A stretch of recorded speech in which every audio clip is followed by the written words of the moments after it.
After that you have to ask living things or non-living things. They will tell the living things like human, animals and plants. Then you have to ask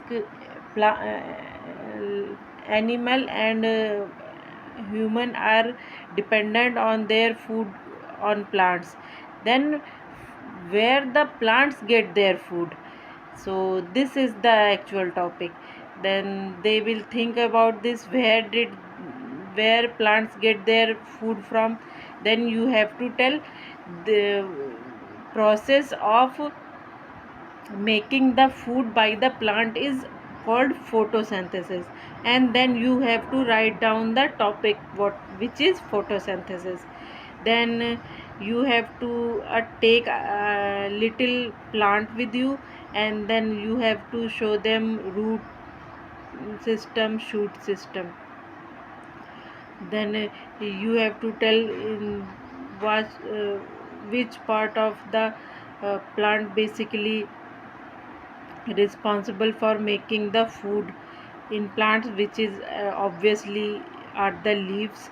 So you have to tell why are the leaves are green, because the presence of chlorophyll, um, chlorophyll present in chloroplast.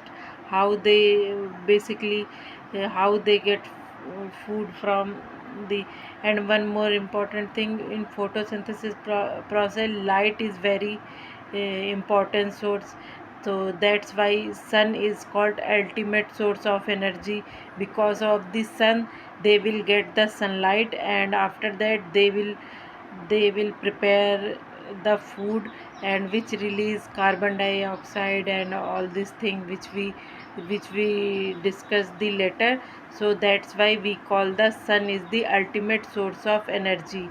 So yeah, and you have to prepare well your topic and confident. You have to not use very over the top words in English. You have to keep it very simple, because they are student, 6 7 8 class. So you have to use very simple but crisp language.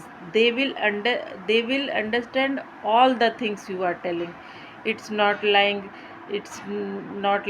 they are understanding something, or otherwise they will like, yeah, whatever, it's okay. You have to engage them, asking question here and there. Then they will feel